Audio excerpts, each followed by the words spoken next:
성공과 실패.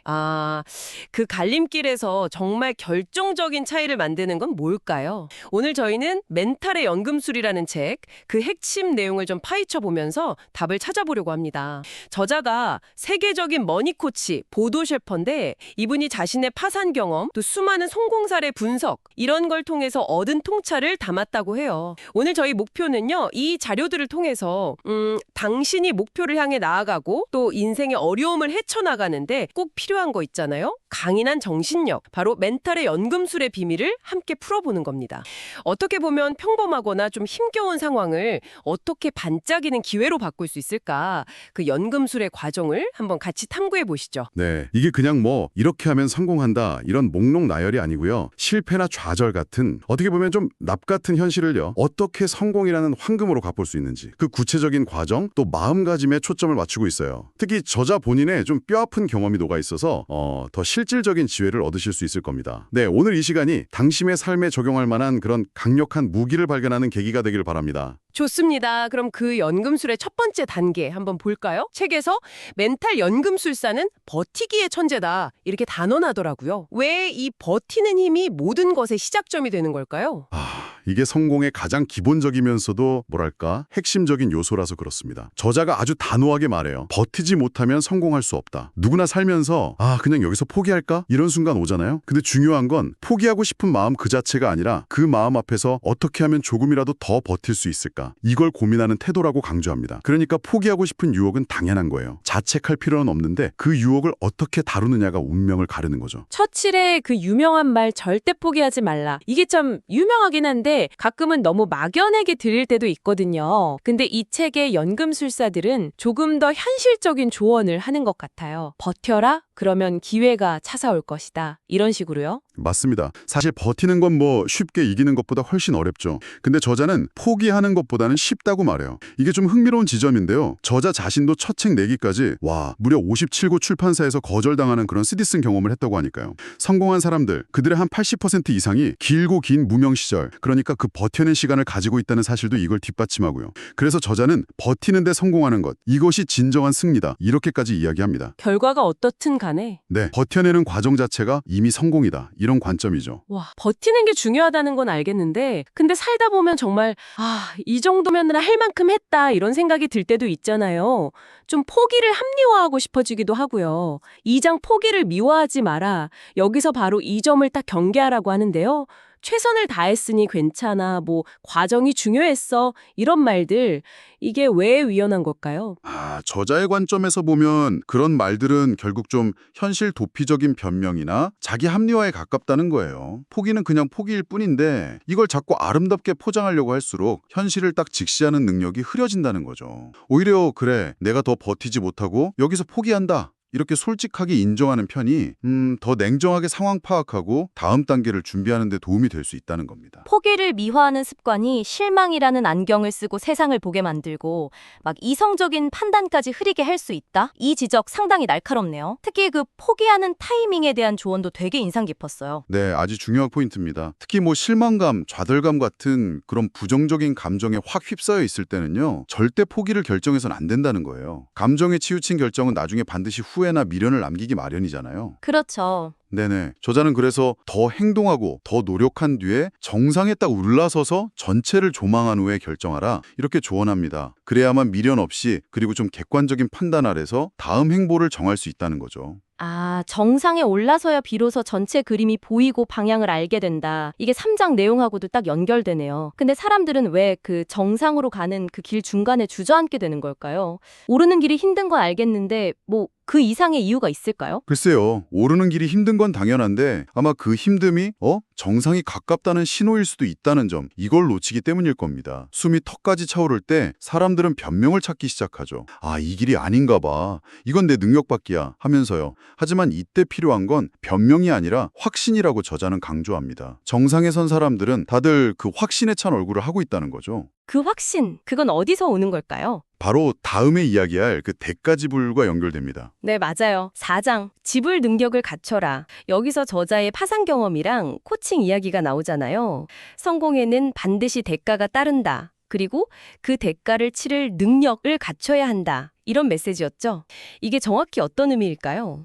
세상에 공짜 점심은 없다. 이 진리를 다시 한번 확인시켜주는 거죠. 성공이라는 결과를 원한다면 반드시 그에 상응하는 대가를 치러야 한다는 겁니다. 그 대가라는 게 단순히 돈일 수도 있지만 대부분은 인내심, 정신적 노력, 시간 투자, 때로는 그냥 고통 그 자체일 수도 있죠. 중요한 건 목표를 세울 때 이것을 얻기 위해서 나는 무엇을 기꺼이 내놓을 것인가, 이걸 명확히 인지하고 그 대가를 치를 준비, 즉 지불 능력을 갖추는 겁니다. 미리 각오하고 준비하는 것. 네, 그게 바로 버티는 힘의 원천이 된다는 거죠. 대가를 치르겠다는 각오. 이게 결국 자기 자신에 대한 책임감하고도 연결되는 것 같아요. 5장, 스스로 돕는 자가 되어라. 6장, 나를 이끌어라. 그리고 7장, 가벼운 아령으로는 근육을 키울 수 없다. 이 부분들이 다 좀 비슷한 맥락으로 읽히더라고요. 맞습니다. 저자가 파산 후에 코치한테 2년 동안 도움을 받을 수 있었던 것도 결국 그가 포기하지 않고 스스로 대가를 치르려는 의지를 보였기 때문이거든요. 코칭이나 외부의 도움이라는 건 결국 준비된 사람에게만 효과가 있다는 거죠. 그렇죠. 또 우리가 버티지 못하는 이유 중 하나로 자신에 대한 과대평가를 꼽는 점도 흥미로워요. 나는 특별하니까 노력 안 해도 잘 될 거야. 이런 생각은 위험하다는 거죠. 진정한 리더는 남을 이끌기 전에 자기 자신부터 엄격하게 이끌 줄 알아요. 외부 시스템에만 의존하면 같이 무너지기 쉽죠. 결국 가장 어려운 순간에 나를 건져 올릴 사람은 나 자신뿐이라는 겁니다. 가벼운 아령으로는 근육을 키울 수 없다. 이 비유도 참 인상적이었어요. 어려운 과제를 피하면 성장은 없다. 이런 의미겠죠. 정확합니다. 근육 키우려면 점점 더 무거운 아령 들어야 하잖아요. 그것처럼 정신적 성장을 원한다면 어려운 시련이나 문제를 기꺼이 받아들여야 한다는 거죠. 우리가 문제라고 부르는 것들, 그가 대부분 해결 가능한 어려운 과제일 뿐이고 모든 과제는 성장의 기회를 품고 있다. 이게 저자의 시각입니다. 심지어 우주가 개인의 성장에 필요한 과제를 아주 정확하게 보내준다고까지 말하죠. 피할 게 아니라 성장의 발판으로 삼으라는 겁니다. 그럼 어려운 과제를 만났을 때 구체적으로 어떻게 해야 할까요? 버텨야 한다. 대가 치를 준비를 해야 한다. 이건 알겠는데 막상 실제 행동으로 옮기려면 좀 막막할 때가 있잖아요. 그래서 8장, 행동이 생각을 만들어야 한다. 이게 중요해지는 겁니다. 많은 사람들이 동기부여가 되거나 확신이 서면 행동하겠다 이렇게 생각하는데 저자는 순서가 반대라고 말해요. 행동이 생각을 만든다는 거죠. 아, 행동이 먼저다. 네, 특히 좌절감이나 무력감이 느껴질 때는 더더욱 즉시 행동해야 합니다. 거창할 필요 없어요. 아주 작은 행동이라도 시작하는 게 중요해요. 마라톤 비유처럼 일단 30km 지점을 넘어서면 포기하는 사람이 드물다고 하잖아요. 네네. 행동을 통해서 그 포기의 유혹이라는 고비를 넘기면 생각이 바뀌고 추진력이 붙기 시작한다는 겁니다. 행동뿐만 아니라 우리의 그 내면 상태, 마음을 관리하는 것도 중요하겠죠. 9장 말하는 대로 이루어진다. 10장 이야기를 기록하라. 11장 자존감의 DNA를 일깨워라. 그리고 18장 우리는 왜 포기하는가 등등. 여기서 마음 관리의 중요성을 강조하는 것 같아요. 네, 맞아요. 버티는 힘과 행동력, 그 근간에는 결국 우리의 생각과 마음 상태가 있는 거거든요. 긍정적인 말을 소리내서 외치고 목표를 명확시하는 거. 이거 강력한 자기암시 효과를 줘서 멘탈을 강화합니다. 또 힘들었던 경험이나 극복 과정을 기록하는 건 치유 효과뿐 아니라 미래를 위한 용기하고 확신을 줘요. 아, 일기처럼요. 그렇죠. 내가 과거에도 이런 어려움을 이겨냈었지? 이 기억이 현재의 어려움을 돌파할 힘이 되는 거죠. 자존감의 중요성도 빼놓을 수 없겠죠. 실패했을 때 자신을 너무 몰아붙이지 말라는 조언도 있었고요. 그렇습니다.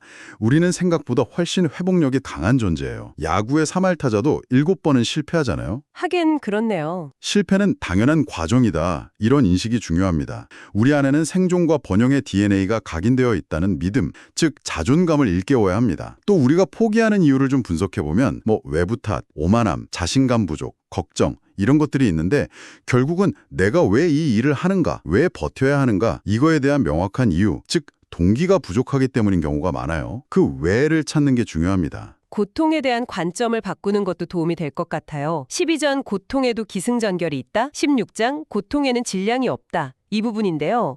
고통이 실체가 아닐 수도 있다? 이 말이 좀 흥미로웠어요. 네, 고통이라는 게 시간 흐름에 따라 무게가 달라지고 우리가 적응하면서 가벼워진다는 점, 그리고 고통 자체가 어떤 객관적인 실체라기보다는 그 사건에 대한 우리의 감정적 반응일 때가 많다는 점을 이해하는 게 중요합니다. 아, 감정의 문제다. 그렇죠. 감정을 잘 다스리면 고통에 대한 두려움을 줄일 수 있다는 거죠. 고통은 영원하지 않고 세대를 거쳐 승계되지도 않기 때문에 우리는 계속 나아갈 수 있는 거고요. 자, 이제 버티고 행동하고 마음까지 다스렸습니다. 그럼 이 상태를 유지하고 더 나아가려면 어떻게 해야 할까요? 마지막으로 추진력과 현재 집중에 대한 이야기가 나오잖아요. 20장 속도를 만들어라. 21장 5분 후로 결정하라. 22장 언제나 출발점만 존재한다. 네, 먼저 알아차림이 중요합니다. 내가 지금 제대로 버티고 있는지, 올바른 방향으로 가고 있는지 이걸 객관적으로 인식하는 거죠. 이 알아차림을 바탕으로 추진력을 만들어야 합니다. 움직이는 기차처럼 일단 속도가 붙으면 작은 장애물은 쉽게 넘어서잖아요. 그렇죠. 관성처럼. 네, 새로운 일을 시작할 때 최대한 빨리 추진력을 확보하고 그 위에 계속 속도를 더하는 시스템을 만드는 것이 중요합니다. 5년 후가 아니라 5분 후를 결정하라는 말은 그럼 무슨 뜻일까요? 그건 거창한 미래 계획보다 지금 당장의 작은 행동과 마음가짐이 훨씬 중요하다는 의미예요. 5분 후에 나는 어떤 태도를 가질 것인가, 어떤 작은 행동을 할 것인가, 이걸 결정하고 즉시 실행하는 거죠. 성공과 실패는 결국 믿음의 차이인데 성공하는 사람은 의심 속에서도 믿음을 찾아내려고 노력합니다. 그리고 과거의 실패에 얽매이지 않는 것이 중요해요. 우리는 언제나 새로운 출발점에 서 있다는 사실을 기억해야 합니다. 마음만 먹으면 언제든 다시 시작할 수 있다는 거죠. 둘째, 포기를 미화하지 않고 대가를 치를 각오를 하며, 셋째, 자신을 객관적으로 보고 이끄는 자기 주도성을 갖고, 넷째, 생각보다 행동을 앞세우며, 다섯째, 긍정적인 마음 상태를 유지하고, 마지막으로 추진력을 만들어서 현재에 집중하는 것. 이것이 멘탈 연금술의 핵심 과정인 것 같네요. 네, 아주 정리가 잘 되었네요. 오늘 나눈 이야기 중에서 당신의 마음을 가장 강하게 두드린 부분은 무엇이었나요? 당신이 성장을 위해서 지금 기꺼이 들어야 할 무거운 아령, 그러니까 도전 과제는 무엇이라고 생각하시는지, 그리고 오늘 당장 당신의 삶에서 만들어낼 수 있는 아주 작은 추진력은 어떤 것이 있을지 잠시 고민해 보시면 좋겠습니다. 마지막으로 이 책의 한 구절을 나누면서 마무리하고 싶습니다. 고통을 멀리한다는 것은 기쁨의 기회도 멀리한다는 뜻이다. 어쩌면 지금 당신을 가장 힘들게 하는 그 고통스러운 과제가 당신이 용기를 내서 버티고 마주했을 때 가장 큰 기쁨과 성장을 안겨줄 황금 열쇠가 될지도 모릅니다. 부디 꺾이지 않는 인내심이 당신과 늘 함께하기를 바랍니다. 책에서 멘탈 연금술사는 버티기의 천재다. 버티는 힘이 모든 것의 시작점이 되는 걸까요? 버티지 못하면 성공할 수 없다. 그 자체가 아니라 운명을 가르는 거죠. 이렇게까지 이야기합니다. 성공에는 반드시 대가가 따른다. 그리고 그 대가를 치를 능력을 갖춰야 한다. 성공이라는 결과를 원한다면 대부분은 인내심, 정신적 노력, 즉 지불 능력을 갖추는 겁니다. 어려운 과제를 피하면 성장은 없다. 근육 키우려면 점점 더 무거운 아령 들어야 하잖아요. 어려운 시련이나 문제를 모든 과제는 성장의 기회를 품고 있다. 성장의 발판으로 삼으라는 겁니다. 실패는 당연한 과정이다. 5분 후를 결정하라는 말은 그럼 무슨 뜻일까요? 그건 거창한 미래 계획보다 지금 당장의 작은 행동과 마음가짐이 훨씬 중요하다는 의미예요. 성공과 실패는 결국 믿음의 차이인데 우리는 언제나 새로운 출발점에 서 있다는 사실을 기억해야 합니다.